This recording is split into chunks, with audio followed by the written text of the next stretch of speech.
Hello friends, welcome back to Prabhu Priyanka kitchen. இன்றைக்கி நம்ம பார்க்க போகிறது காளான் பிரியாணி. வாங்க எப்படி செய்யலாங்கிறத பார்க்கலாம். அடுப்பில் குக்கர் வச்சுருக்கிறேன்.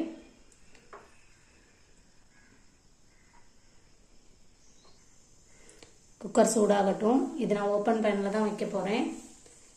மூடி போட்டு விசில் வச்சு வேக வைக்க போகிறதில்ல. பிகினர்ஸ் ஈஸியாக கூட செஞ்சிடலாம். பொருட்கள் அதிகமாக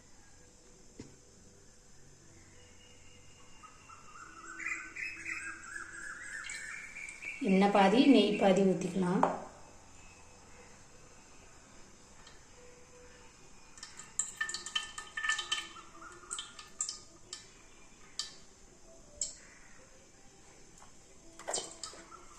இப்போ நான் ஒரு டேபிள் ஸ்பூன் தான் எண்ணெய் ஊற்றிருக்கிறேன்.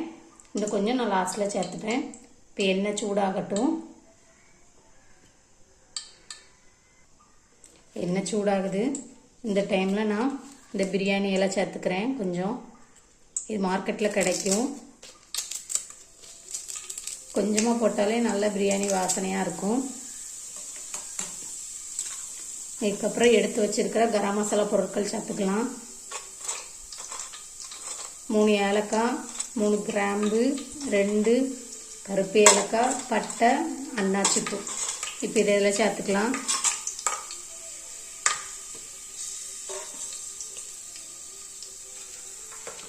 இது சேர்த்ததுக்கப்புறம் உடனே நம்ம வெங்காயத்தை சேர்த்துக்கலாம். நான் 2 வெங்காயம் எடுத்து கட் பண்ணி வச்சுருக்கேன், ஸ்லைஸ் பண்ணி. இப்போ அதை இதில் ஆட் பண்ணிக்கலாம்.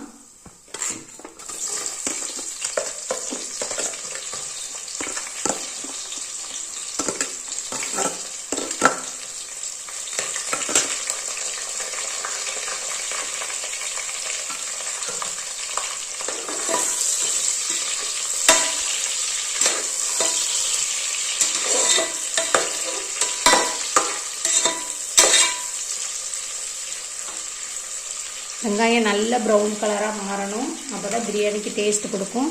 வெங்காயம் வதங்கட்டும், அதுக்கப்புறம் பார்க்கலாம். நான் இப்போ இதில் 2 பச்சை மிளகாய் ஆட் பண்ணியிருக்கேன்.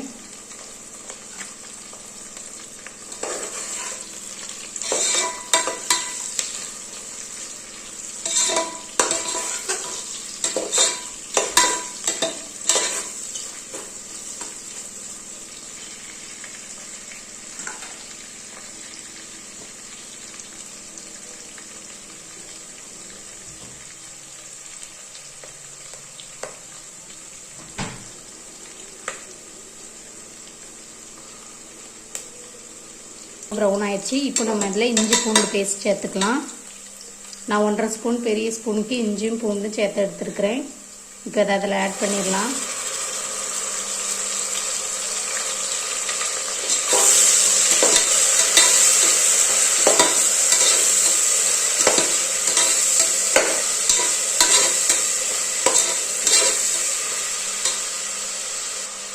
இப்போ பிரியாணிக்கு தேவையான உப்பு சேர்த்துக்கலாம்.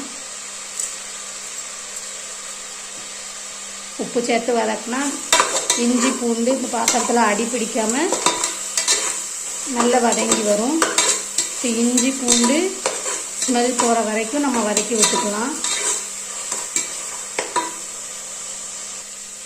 இப்போ நம்ம இதில் கொத்தமல்லி புதினா 2மே சேர்த்து 1 கைப்பிடி அளவுக்கு கழுவி வச்சுருக்கேன். இப்போ நம்ம இதை ஆட் பண்ணிக்கலாம். இப்போவே ஆட் பண்ணாதான் நல்லா இந்த புதினா கொத்தமல்லியோட எசன்ஸ் நல்லா இறங்கும், நல்லா வதங்கிடும். லாஸ்ட்டில் சேர்த்தா நம்ம அந்த புதினா கொத்தமல்லி அப்படியே பச்சையாக இலையா அப்படியே இருக்கும். குழந்தைங்க ஒதுக்கி வச்சுருவாங்க. இப்போமே ஆட் பண்ணிக்கலாம் நம்ம.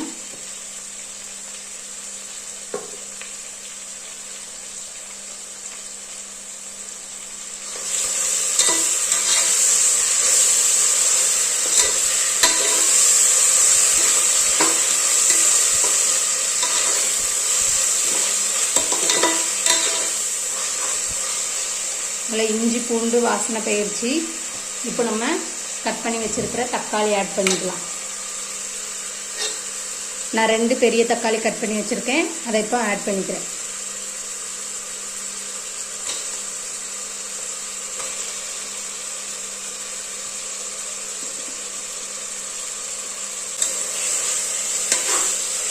நல்லாவே மசிஞ்சிருச்சு.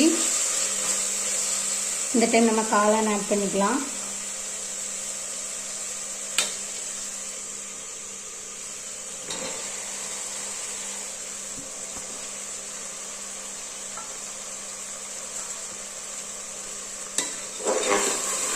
காளான் ஆட் பண்ணி ஒரு 2 நிமிஷம் வதக்கி விட்டுக்கலாம். அதுக்கப்புறம் நம்ம பிரியாணிக்கு தேவையான மசாலா எல்லாம் சேர்த்துக்கலாம்.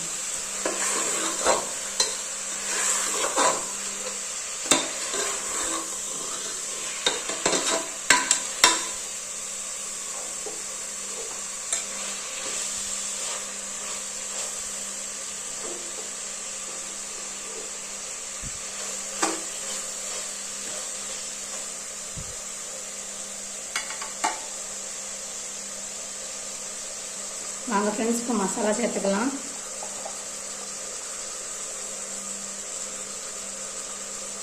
குட்டி ஸ்பூனுக்கு 1 ஸ்பூன்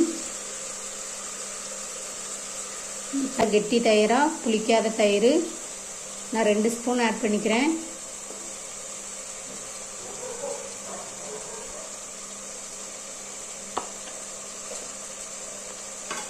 நான் வீட்டில் உள்ள தயிர் யூஸ் பண்ணுறேன். நீங்கள் வீட்டில் இருந்தால் கடை தயிர் கூட யூஸ் பண்ணிக்கலாம்.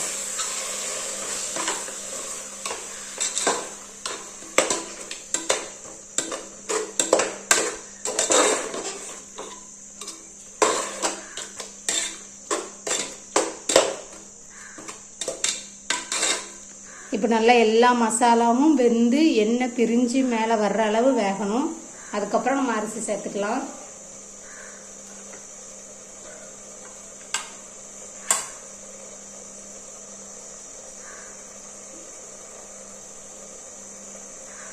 இந்த டைம் கொஞ்சமாக மஞ்சத்தூள் சேர்த்துக்கலாம்.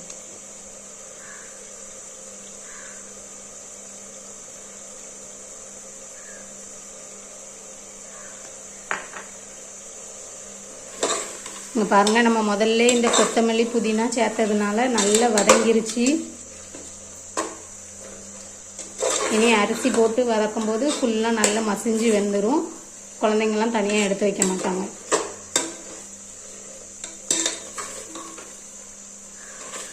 பாருங்க, நல்லா எண்ணெய் பிரிஞ்சு வந்துருச்சு. இந்த டைம் நம்ம அரிசி ஆட் பண்ணிக்கலாம்.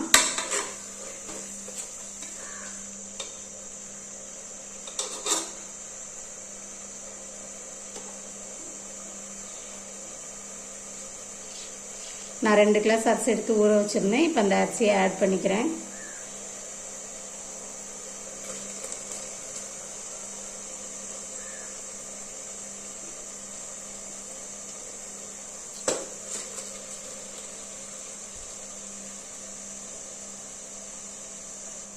அரிசி ஆட் பண்ணியாச்சு.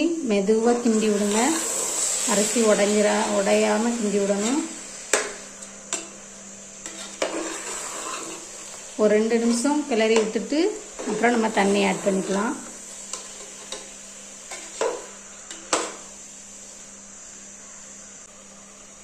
நான் இப்போ ஓப்பனாக தான் வேக வைக்க போகிறேன். அதனால் 1 கப் அரிசிக்கு 2.5 கப்பு தண்ணி ஊற்ற போகிறேன்.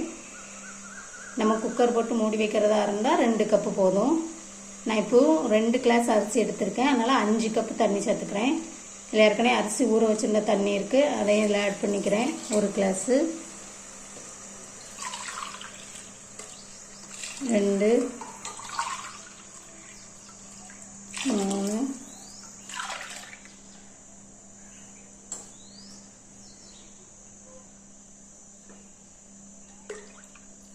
4, 5 5 கிளாஸ் தண்ணி ஊற்றிருக்கேன் இந்த கிளாஸுக்கு.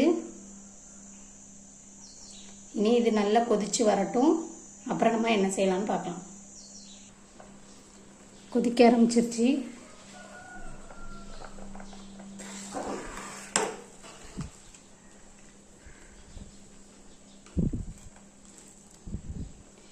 இனி தண்ணியும் அரிசியும் சம அளவு வர்ற அளவு கொதிக்கணும். தண்ணியும் அரிசி சம அளவு வந்ததுக்கப்புறம் நம்ம தம் போட்டுக்கலாம். இந்த டைம் உப்பு காரம் எல்லாம் கரெக்டாக இருக்கான்னு செக் பண்ணிக்கோங்க. உங்களுக்கு குறையுதுன்னா இந்த டைம் நீங்கள் மிளகாத்தூள் உப்பு ஆட் பண்ணிக்கலாம்.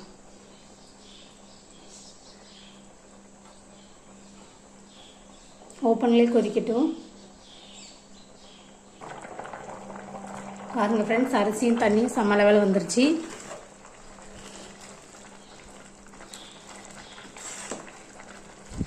இப்போ நம்ம சிம்மில் வச்சு வேக வைக்க போகிறோம்.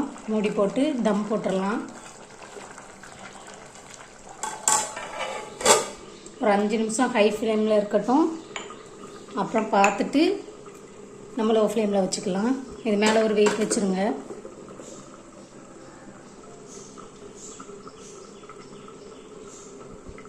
அஞ்சு நிமிஷம் கழித்து பார்க்கலாம்.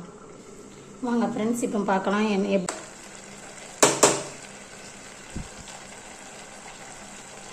இன்னும் கொஞ்சம் கூட ஹை ஃப்ளேமில் இருக்கட்டும். கொஞ்சம் தண்ணி இருக்குது. ஒரு 2 நிமிஷம் கழித்து பார்க்கலாம். வச்சு மூடி போட்டு தம் வச்சிடலாம்.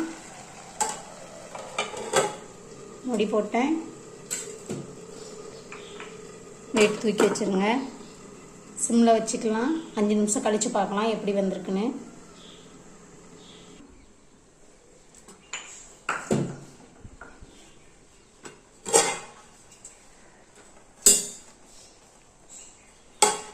நல்ல வாசனையாக இருக்குது.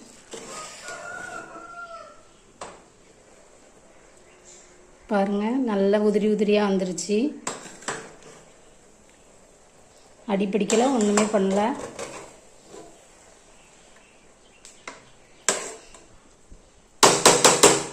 இப்போ நம்ம ஆஃப் பண்ணிவிட்டு மேலே கொஞ்சம் நெய் ஊற்றிக்கலாம்.